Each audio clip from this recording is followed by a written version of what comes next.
মন পবনের নাও ভাসাইলাম তোমায় স্মরণ করি গুরু বিনা তারে ডাক দিছে বন্ধু সাকিন সারি সুরি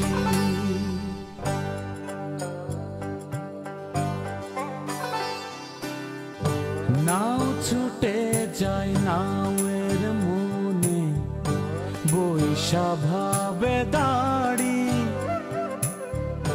তিন চোরাতে হাল ধরেছে কেমনে দেব পাড়ি তবু আশায় বসে থাকি তোমার চরণ ধরি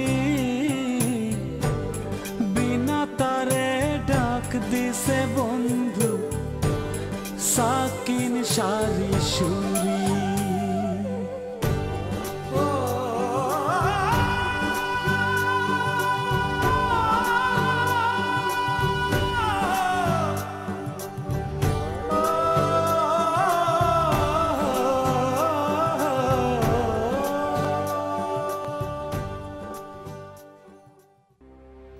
ওই সাওয়ালটা ছাড়া যে আমার দুনিয়ায় আর কেউ নাই। সাওয়ালটার কিছু হয়ে গেলে আমি কি নিয়ে বাঁচবো? আমার সারাটা জীবন কাটছে মানুষের বাড়ি চাকরানি গিনি কইরা। তোর দোকানে হাত ধরে কইবা আল্লাহ দোহাই লাগে আমার রওশনকে ছাড়ানোর ব্যবস্থা করবা। আমার আম্মা কেবা করে মরিছিল সে কথা তো কলেন না চাচি। সব কথা কব, তুই শুধু আমার সাওয়ালের ছাড়ানোর ব্যবস্থা কর। তোরে আমি কথা দিচ্ছি মা। যে চাষির চোখের পানি দেখে তুই ময়া করতেছিস, আজ রওশন ফিরে আসুক কাইলি দেশিনি হাসতে হাসতে ওই চাষি অর্ডার দিয়ে দিবিনি তোর বুকের পর গুলি করবে। বুঝলো, এটা কাল সাপের জাত। চাষির জন্য মায়া হয় তাই নে, আর আমার জন্য তোর মায়া হয় না। তোর মা মারা যাওয়ার পর তোকে যে কিভাবে আমি মানুষ করছি। দুদিন আগে হলো এসব কথা শুনলে আপনার জন্য আমার বুকের মধ্যে কষ্ট হতো, কিন্তু আমার সব কিছু জানা হয়ে গেছে আব্বা। শোনেক, মন্ডল তো মোহরের ঘটির জন্য তো খাতির করবি, তখন তুই মন্ডলের সাথে চুক্তি করবি, কবু যে মোহরের জন্য সব রকম সহযোগিতা আমি করব, কিন্তু মোহরের অর্ধেক ভাগ আমার। তোর চাষি যদি তার বেটাক নিয়ে চিরদিনের জন্য এই বাড়ির থেকে বাইরে যায়, তাহলে তার বেটাকে আমি ছাড়ে আনতে পারি। কথাটা তোর চাষির সাথে আলোচনা করে আমারে জানাস। শোনেন, মন্ডল এখন ঝামেলার মধ্যে আছে, তার ভাসতে অস্ত্র সহ ধরা পড়েছে। সেই সুযোগটা কাজে লাগায় মন্ডলে কটা দিন আটকায় রাখতে হবে। আপনারা যে ঠিকঠাক মতন এই কাজটা করেন, পরের ভাবনা ভাবা যাবে না। কাকা বিশেখালি রওনা হয়ে গেছে, শুধু জ্যাঠা না, সঙ্গে জংশন কাকাও আছে। তাহলে তো সব শেষ হয়ে গেল রে গোলাম। হে গুরুদা, কি শেষ হয়ে যাবি? ও মোহরের কথা করছো তো, তা সে ঘোড়ার ডিম শেষ হলেই কি আর না হলেই কি? হান্নান মান্নান তোমাকে রে আমার সাথে দেখা করবার কয় নাই না? একবারের জন্য না করছি কি মুন্ডু সাহেব, সারি সুরি গায়ে যাওয়ার পরে চাওয়াল ফলের সাথে এমন মেজাজ দেখাচ্ছে মনে হয় যে সেই আগলে আমলের জমিদারের নায়ে বেড়া। তোমার কি মনে হয় বাসন্তী, কাকা হঠাৎ করে বিশেখালি গেল কিসের জন্য? আচ্ছা, আমার মাথায় কি জট আছে যে আমি কথা জানবো? ঠাকুর মশাই তো কইছিল যে তোমার মাথায় নাকি জট আছে। চুপ করে থাকো তো, আমি বাঁচি না আমার চিন্তায়, আর উনি বসেছে জট খুঁজবার। তুমি চিন্তা করে না বাসন্তী, দেখবা মন্ডল সাহেব ঠিকই দুজনের আটকায় ফেলাবেন, তখন বৌদিরা তো চোটপাট করা লাগবে না। ঠিকই মোহরের গটি মন্ডল সাহেবের হাতে তুলে দিয়ে তারপর তাকে ছাড়াই আনা লাগবে। আচ্ছা, তোমার বৌদি তো মনে করে এখন একলা একলাই আছে, যাবে নাকি? না, কি দিন দুপুরে? আরে দূর, রাত হলে পরে তো রঞ্জুরা আন্দা হাতে করে বসে থাকবে না, এটাই সুযোগ। এই মনে করে এই তুমি মোদির চোখে মলম দিবা নাকি? তুমি না কাকলির কাছে কি রে করিসা? আরে বাড়ি পারো মলমের ঘুটাটা। এই কি আগে মোহরের ঘটিটা হাতের মধ্যে পাইনি, তারপরে কাকলের হিসাব বুঝবো না। আরে চলে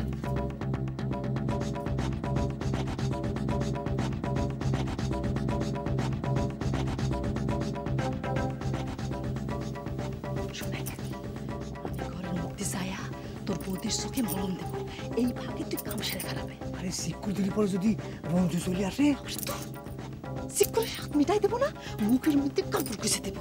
চল। ওই কিটা রে?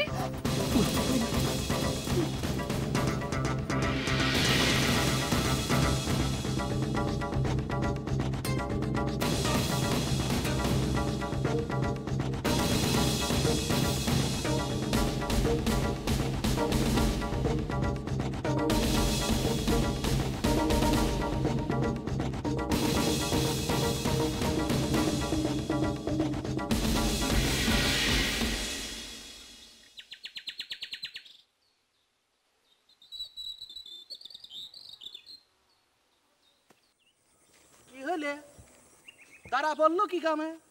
বিস্কুট আনতে যাবুলা যা, তা না হলে তো মন্ডল সাহেব তোর পর খেপে যাবে নি। যা।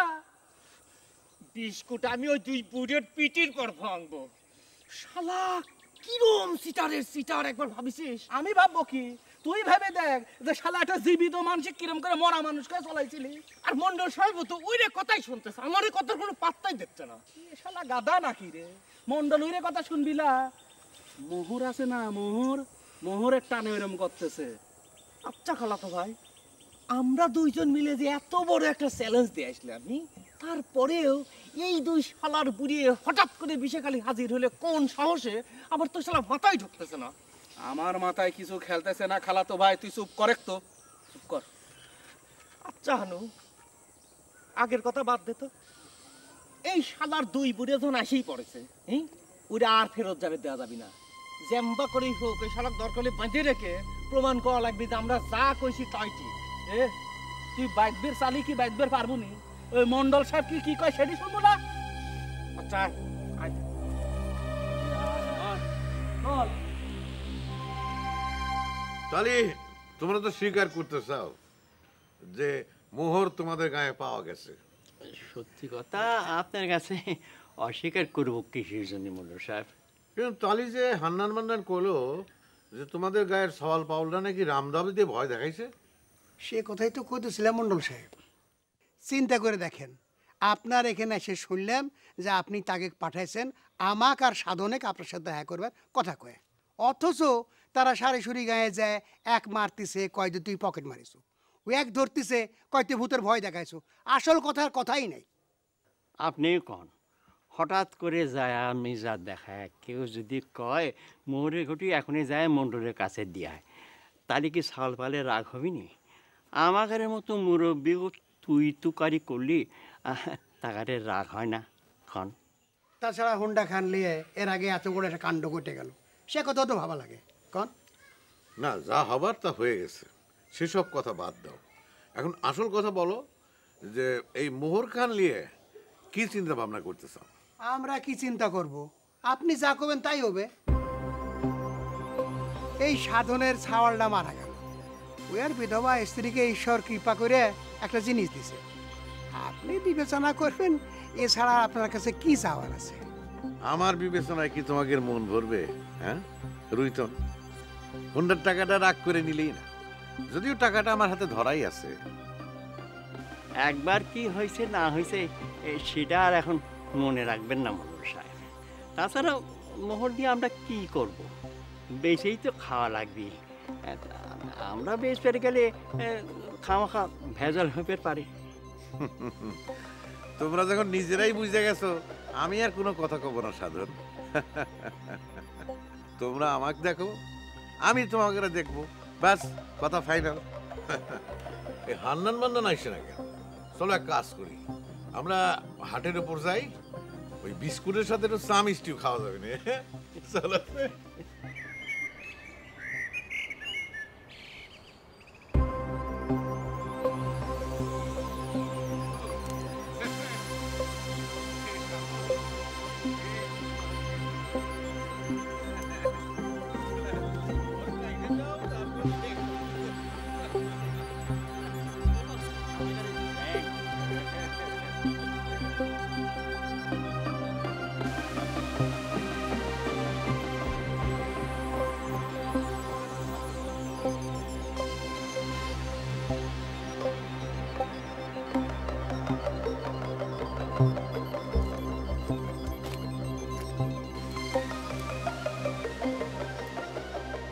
না ঘটনাটা আমার একটু বুঝাই কও কি এই সারি সুরি কামটাকে কি তোমরা একদম মগের মুল্লুক বানায় ফেলাইছো দিনে দুপুরে আমার বাড়িতে তোমরা বের করে যাচ্ছ কি ঘটনাটা কি খুলে কও তো তুমি আমার সাথে চিল্লাছো কিসের জন্য তুমি আমার দোষ দিচ্ছ কিসের জন্য হ্যাঁ তোমার বাড়ি কি আমি দখল করতেছি তোমার বাড়ি যদি কেউ দখল করে সেটা করছে জাপান ডাক্তার তো তুমি রাগ হচ্ছ কেন ঘুরে ফিরে সবই তো তোমার আত্মীয় স্বজন গুড়া ডিমের আত্মীয় স্বজন জাপান ডাক্তার আমার কেউ না ও জাপান ডাক্তার তোমার কেউ না তাহলে ওই নাক ফাটানোর পর ওই বিচার সালিশের তো মাপ চাওয়ার জন্য তুমি এসে বসে থাকতে না শোনো আমি সাবধান করে দিচ্ছি আমার নাক ফাটার পর আমি কিছু করিনি কিন্তু আমার বাড়ি দখলের জন্য আমি কিন্তু একদম সাইজ করে দিবানে বলে দিচ্ছি তুমি খামাখা রুতনের উপর রাগ হচ্ছ কিসের জন্য রুতন এসবের সাথে পাশে কোনোখানেই নাই জাপান ডাক্তারের বিপদ দেখে জাপান ডাক্তারের মুখের দিকে তাকায়া জেঠের আপাতত তোমার বাড়ির উপর তুলে দিছে আচ্ছা তুমি কও তুমি সেই জায়গায় থাকলে তুমি কি না করবে পারতে ও দেখছো ঠিকই কিন্তু আত্মীয় পক্ষ নিয়ে ফেলাইলে তা এত যে জনসেবা করতিছো আমি এখন কোনে থাকবো গাছে সে ব্যবস্থা তো করা হয়েছে রঞ্জু ভাই কলো যে তুমি তার বাড়ির উপর থাকবে তাই নাকি রঞ্জু ভাইয়ের ঘরে কে তোমার ঘরে নিয়ে চলো না আমার একটু উপকার হোক যা তো সারাদিন অনেক খাটাখাটনি করে এসো হাত মুখ ধুয়ে রঞ্জু ভাইয়ের বাড়িতে গিয়ে একটু বিশ্রাম করো আর ওই জাপান ডাক্তারের বউ পরে এসে দেখো নাকি এখন দেখতে যাবে নিজের বাড়ি চেহারা দেখতে পারতিস না অন্যের বাড়ির চেহারা দেখে কি হবে না যত সব সালা নিয়ে মানুষের কথা বললে লাভ আছে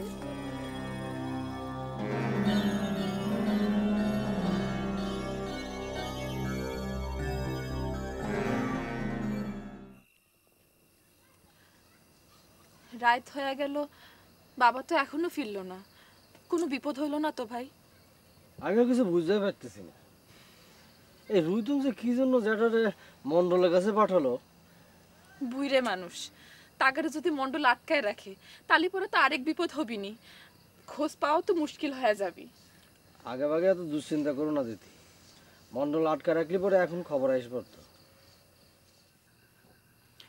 ওদিকের খবর কি দিদি মোহরের ওয়ারিশগণের তো কোনো সারা শব্দ পাওয়া যাচ্ছে না কি জানি ভাই আমি কেবা করে কব মোহরের উপর মন্ডলের নজর পড়িছে সেজন্যই হয়তো খুশি হয়েছে তুমি ঠিকই কয়েছো দিদি মানুষ খুশি থাকলে পরে কোনো সারা শব্দ পাওয়া যায় না আচ্ছা তুমি যে সেদিন করছিলে কবি বিয়ে খোঁজ করার জন্য তাকে খবর দিব কোনো লাভ হবি নাকি আমি তো কোনো লাভের কথা চিন্তা করে তা খবর দিবের কথা কই নেই ভাই আমি করছিলাম তার একটা স্কুল করার ইচ্ছা ছিল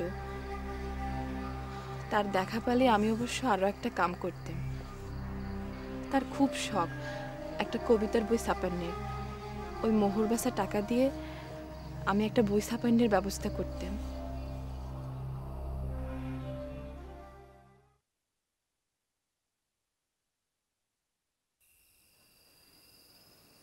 কি রে এ হান্নান মান্নান তোরা কি আমার সাথে আড়ি দিল নাকি কথাবার্তা করছিস না যে কথা কয়ে আর লাভ কি হবে নি মন্ডল সাহেব আমার কোনো কথাই তো আপনাকে বিশ্বাসই করানো যাচ্ছে না এ হান্নান তুইও কি তোর খালাতো ভাইয়ের সাথে একমত নাকি একমত না হয়ে তো কোনো রাস্তাই দেখতেছি না মন্ডল সাহেব তুগারে দুই ভাইয়ের এই এক হওয়া দেখে আমার কিন্তু খুব ভালো ঠেকতিছে রে মান্নান তোরা যখন ঐক্য হয়েই গেছিস তাহলে আর আমার বসে থেকে লাভ কি আমি উঠি এটা কিন্তু আমার উপর অন্যায় দোষ চাপানো হয়ে যাচ্ছে মন্ডল সাহেব খালাতো ভাই ঠিকই কয়েছে আপনি তো আমার ঘরে অভিমানের কোনো মূল্যই দিচ্ছেন না মন্ডল সাহেব ও তোরা তাহলে আমার সাথে অভিমান করিস হ্যাঁ তুগারে কথায় কথায় এত বুক ভরা অভিমান হ্যাঁ আমি কয়টা অভিমান বুঝবো ক তো অন্যগুলোর কথা না নাই বুঝলেন তাই বলে সারিসুরি গায়ের সাধনার দংশনের কথা মতো আপনি আমারে কথা অবিশ্বাস করবেন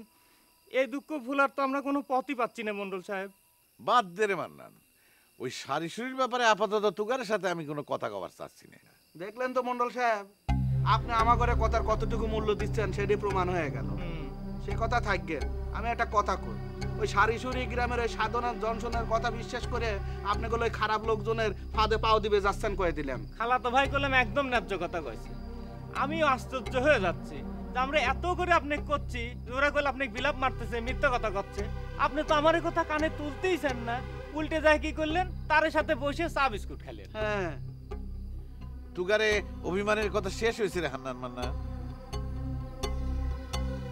এই দুঃখের কথা যদি আমরা আপনি কই তাহলে সারা রাত ধরে কলিবারও শেষ হবি না আপনি আমার ঘরে কথার কোনো মূল্য দেন না জন্যই তো সারি সুরি গ্রামের লোকজন আমার ঘরে পাত্তাই দিবে চায় না। তোরা আমাকে এত বোকা ভাবিস কেন রে হান্নান মান্নান? সারি সুরি গায়ের মানুষ আমাকে ফাঁদে ফেলাবি? হ্যাঁ, এই কথা কই আমাকে ছোট করলু না বড় করলু? এই কথা একবার চিন্তা করেছিস? হ্যাঁ, নাকি আমার বুকে কোনো অভিমান নেই?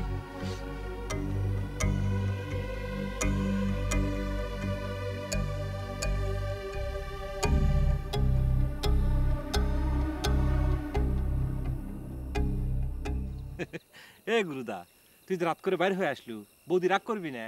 কারে আমার বউ কি তোকার সবার চোখের বিষ হয়ে গেছে নাকি? কথা কথা খালি তাক টাইনে নিয়ে আসিস। হে গুরুদা, রাগ হচ্ছে ওকে? আমি তো তোর উপর বদনাম করতেছি না, কচ্ছিলাম যে বৌদি তোকে ভালোবাসে, সেই জন্যই চোখের আড়াল করতে চায় না। হ্যাঁ, আমি তো গেদা ছাওয়াল, আমি তোকারে কথার স্টোন বুঝি না, তাই না?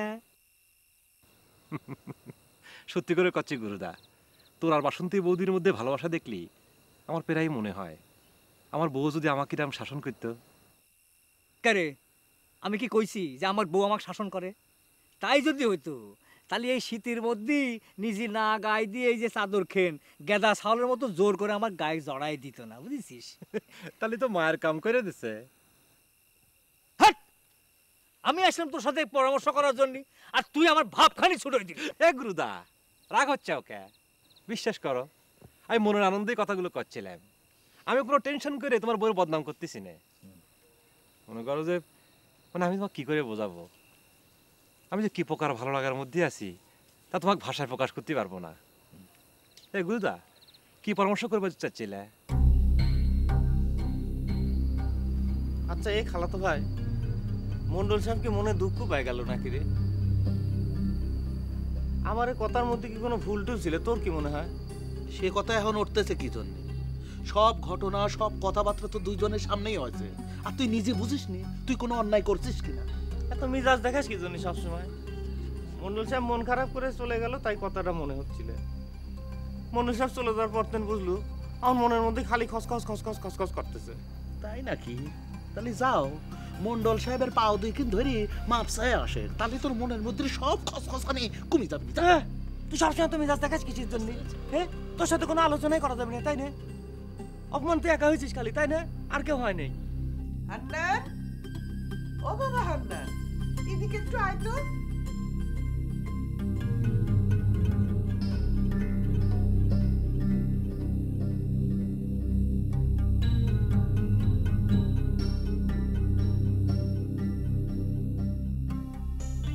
আচ্ছা গোলাম, তোর কাছে কি মনে হয় রে, কাকারা কি কারণে মোড়লের কাছে গেছিল? কোনো উদ্দেশ্য আছে? আরে সে প্রশ্ন তো আমারও গুরুদা। চিন্তা করে দেখ, আমি যখন এসে মন্ডল সাহেবের খবর দিলাম তখন আমার কথা গ্রাহ্যই করলো না। আবার হান্নান মান্নান ভাই যখন সারি সুরি গায়ে আসলো তখন তাকে নিয়ে কত কীর্তি করলো। আবার কি কারণে দুজন মিলে ওই মন্ডল সাহেবের বাড়ি রওনা দিল? এই তোর বৌদি করছিল যে সে বিষে খালি যায় মন্ডলের কাছে তাকে মুখোশ খুলে দেবে। কিসের মুখোশ? আরে মন্ডলের সাথে যে তারা সলসা তৈরি করেছিল সেটা খোলাসা করে দেবে, সেই মুখোশ। তোর কি ধারণা মন্ডল সাহেব এসব কিছুই বুঝতেছে না? মন্ডল সাহেব এত বোকা ভাবতিস কে? তোর বৌদি করছিল যে মন্ডল সাহেব দিয়ে রঞ্জু আর রুইতনের সাহায্য। রঞ্জু আর রুইতন সাহায্য হলে কি তুই মোহর পেয়ে যাবো গুরুদা? আরে তোর বৌদি সেই বুদ্ধিও করেছে, মন্ডল সাহেবের সাথে পরামর্শ করে একটা আপোষ রপা। তাহলে একটা কাজ করো গুরুদা, তুমি আর বৌদি যুক্তি করে ওই মন্ডল সাহেবের সঙ্গে দেখা করে আসো। কি কথা করছো? তোর বৌদি মন্ডল বাড়ি যাবি কে? না, মনে কর যে তোর বউর একটা নাইর খাওয়া হইলো আর ওই মন্ডল সাহেবের সঙ্গে দফা রফা করে ওই কি যেন কলু সেইটাই হইলো। বুঝেছি, ওই সব রসুনেরই এক শেকড়। কেন তরেও কি দুইখান মোহর দেবে নাকি কইছে? হ্যাঁ এ গুরুদা,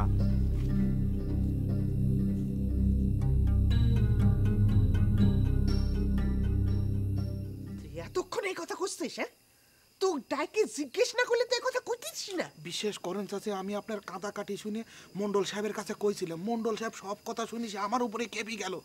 আর আর শেষমেশে একটা শর্ত দিয়ে কইল যে তোর চাচিক যায় ক তোর চাচি আর রওশন যদি এই বাড়ির তিন চিরদিনের জন্য নামি যায় তাহলে আমি তার বেটাকে ছাড়াবের পারি। আপনি একবার চিন্তা করে দেখেন চাচি, এই কথাটাকে আমি আপনার কাছে কবের পারি?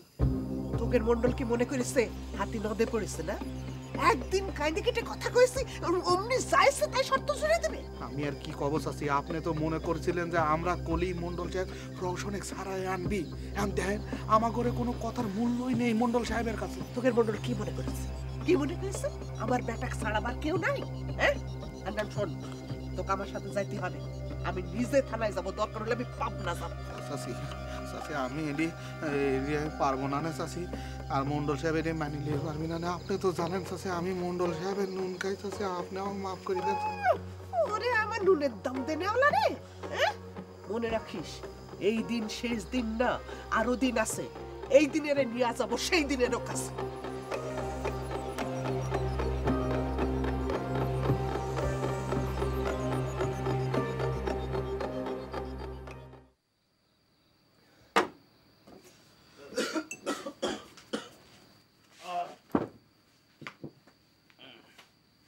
কে রে চাচির সাথে তোর এত কিসির গোপন কথা রে খালাতো ভাই? আরে না কোনো গোপন কথা না। এই যে আবার চোখের সামনে মিথ্যে কথা করছিস কিন্তু তুই। দেখ পান্নান উল্টে পাল্টা কথা কইতে কল এমনি কল আমার মিজাজটা খারাপ। এ তোর মিজাজ খারাপ হলে আমার কি রে? হ্যাঁ খালি তুই মিজাজ খারাপ করলে হবি না। আমার চোখের সামনে চাচি তো ডাক দিলে আর তুই স্ল্যাশ করে উঠে চলে গেলি, তাই না? তাহলে গোপন কথা না তো কি? আরে ভাই কোনো গোপন কথা না, তুই বিশ্বাস করে। আর এর আগে যা কিছু হয়েছে সব কথাই তো আমি তো কইছি। কে চাচি যখন তোমাকে ডাকলে তখন তুমি কবের পারলে না যে যা কবেন মান্নানের সামনে কন? ডাকলে আর তুমি লাস করে চলে গেলে। আমার কথা নয় বাদই দিলাম আমি। তুমি তখন চাচির সাথে কথা করছিলে, এই সিন যদি মন্ডল সাহেবের চোখে পড়তে তাহলে কি হইতো একবার ভাবিসাও? হয় তুই তো এই কথাটা ঠিকই কইছিস ভাই। ওই চাচির সাথে কথা কওয়ার সময় আমারও না বুঝছি সেই টেনশন হচ্ছিল। আচ্ছা তুই এসব বাদ দে, তুই আবার ফট করে যায় মন্ডল সাহেবের কানের মধ্যে যায় কুটলামো করিস, তোর তো স্বভাব খারাপ। আসলে কথা কইস না তুই। চাচি ওকে তো ডাকিলে যা কি করলে সেই কথা কর। ওই একই কথা, রসনেক সারায় দে সারায় দে সারায়। আর তুই সারানের দায়িত্ব নিয়ে নিল। আমি মনে হচ্ছে ম্যাজিস্ট্রেট। তাই মনে হয় আমার। তা ম্যাজিস্ট্রেট সাহেব আপনার কি মনে হয় কোন তো রসনের কয় বছরের জেল হতে পারে? বলতা বল কথা কইস না তো। রসনের যত খুশি জেল হয় হইগে, ও সারা ভাই আসে আসুক, কিন্তু তোর আমার কিন্তু চুপ কর। একটা সিদ্ধান্ত নিয়ে নিছি রে মানুষ। আপনি তো সিদ্ধান্ত নেওয়ার মাস্টার, কোন কি সিদ্ধান্ত নিছেন? কাল সকালে উঠিয়ে সারি সুরি খেয়ালে বাবু বুঝছিস? এ খায় গেল না?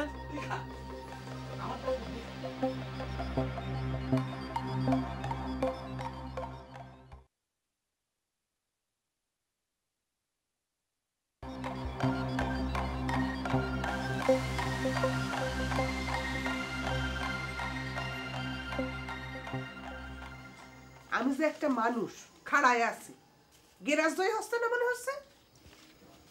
তোমার মতো মানুষের গ্যারেজ করার কি আছে? দেখতেছ ওরা জরুরি কাম করতেছি। আমার কথাটা তার চেয়েও জরুরি। ঠিক আছে সকালে শুনবো না। তুমি যে কি কবা তা তোমার জানাই আছে। কি এমন জরুরি কথা সকালে শুনবো, যাওয়ার। তুমি কিন্তু আমার সহ্যের সীমা ছাড়াই দিচ্ছ মন্ডল। তুমি কি মনে করিস হাতি নদে পড়েছে? নিজেক হাতি মনে করো নাকি কোহিনুর বেগম? নিজেক বড় মনে করে সন্তুষ্ট থাকাটা ভালো। তা দুই সুরুজ কাটতে না কাটতেই পোলার শোক কেটে গেল নাকি কোহিনুর বেগম?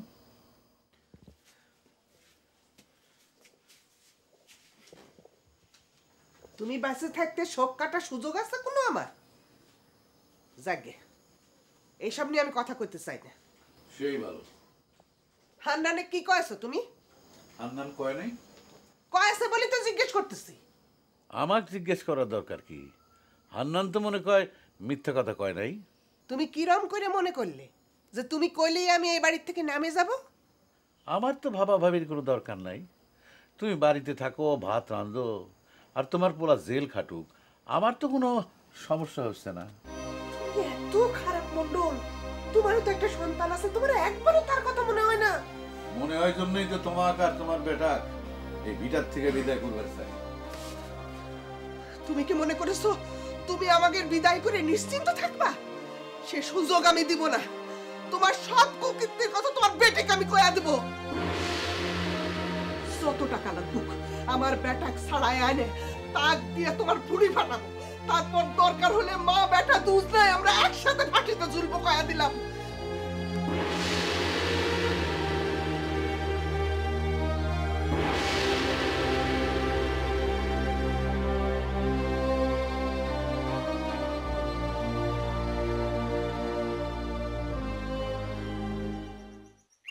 দাদু মা মোহর বেবি কবে?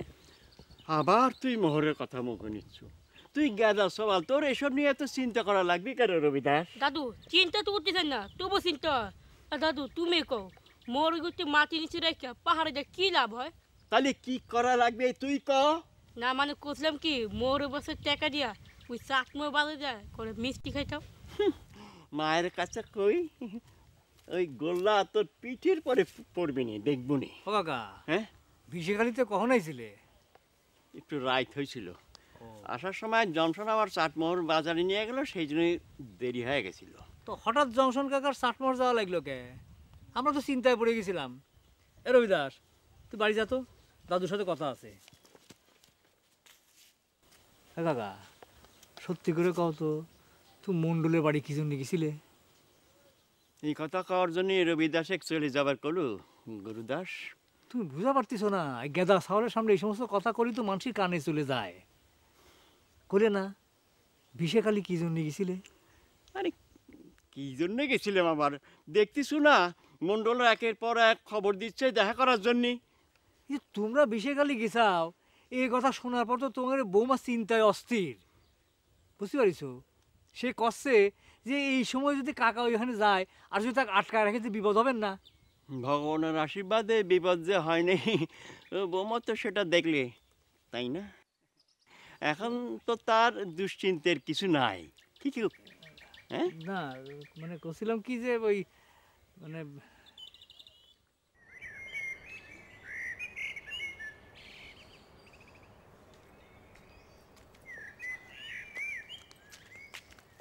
ডাক্তার গাড়ি খাবার নিয়ে যাচ্ছে নাকি নেবো? হয় এত বেলা হয়েছে দেখ, তাও বিলকিস ডাক্তার কারো কোনো দেখা নাই। এত বেলা ভরি যদি ডাক্তার বাড়ির ঘুম পারে তাহলে রোগী দেখবি কখন? তুই ক ডাক্তার তো বাড়িতে নাই হেনাবু, ওই তোমার ননদ কলো যে সে নাকি ভোরবেলায় উঠে চলে গেছে। কইস কি? কই আমার এখানে তো আসে নাই, তাহলে বিলকিস একা রয়েছে। শিখো আমি আবার মনে করছি কি জামাই বউ দুইজন মিলে রাত ভরি গল্প করেছে, একটু বেলা ভরি ঘুমাক, আমি আর যা বিরক্ত না করি। তোমারও তো পেরেশান হয়ে কাম নাই হেনাবু, ডাক্তার না থাকলে কি হবি? তোমার ননদ তো আর একলা নাই, আমিও এতক্ষণ ছিলাম। সে আমাকে তোমার এখানে পাঠিয়ে দিয়ে কইলো যে ডাক্তার আসছে কিনা সেটা দেখার জন্য। সে তো হাসির সাথে বসে গল্প করতেছে। আল্লাহ, তুই কি কথা কইস? হাসু কি নতুন বউয়ের সাথে বসে থেকে গল্প করবি? ডাক্তার দেখলে কি হবে নি? ডাক্তার এমনি রক্সটা মানুষ, অল্পতে চেতে যায়। আর নতুন বউয়ের সাথে হাসুর বসে থেকে গল্প করা লাগবে কিসের জন্য? আবার তুমি কি কথা কইছো হেনাবু? হাসুর বাড়ির উপরে তারা থাকতেছে, হাসুর সাথে একটু কথাবার্তা কইবেরই পারে। তুই বুঝবো না রে বোন, ডাক্তার অল্পতে হয়রান হয়ে যায়। আমি দেখি তুই চল, তুই বাদ দাও তো হেনাবু, আমরা বিয়েন মানুষ, আমাদের কথাবার্তার মধ্যে তোমার থাকা লাগবে না। দাও নাস্তাটা আমাকে দাও। ভালো করে ধর, গরম। আচ্ছা তোমার স্বামী কনে? তার মিজাজ কি ঠান্ডা হয়েছে নাকি ওই থানা পুলিশের ভয় দেখা এখনো বেড়াচ্ছে? হইছে, তোরা তাকলি খিদে বি করা লাগবে না, তুই তাড়াতাড়ি যায় খাবারটা দিগা, ঠান্ডা হয়ে যাবি নি। আর শোনে, তুই একটু বিলকিসি কোষ, ও যত পারে তোর সাথে বসে দিন গল্প করে। কে রে বেটা ছেলের সাথে এত গল্প করার কাম কি বিয়ের?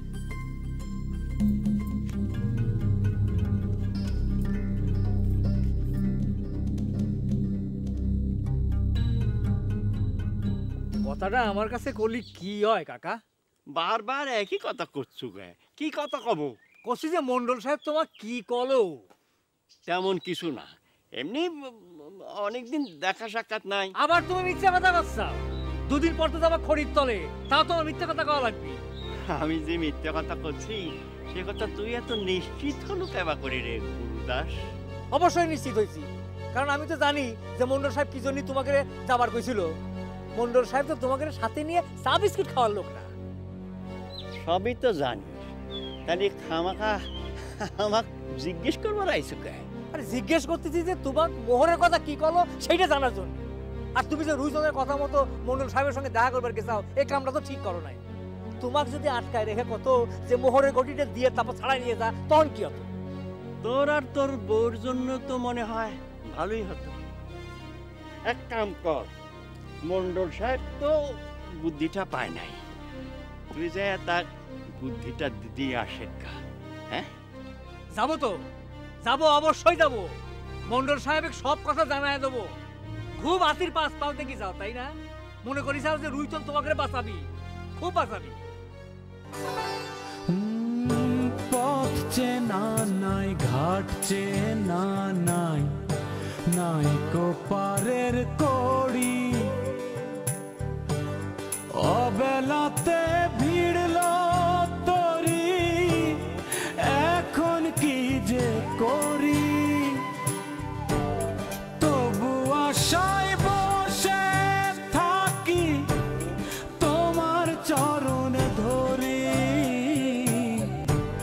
বিনা তারে ডাক দিছে বন্ধু, সাকিন সারি সুরি।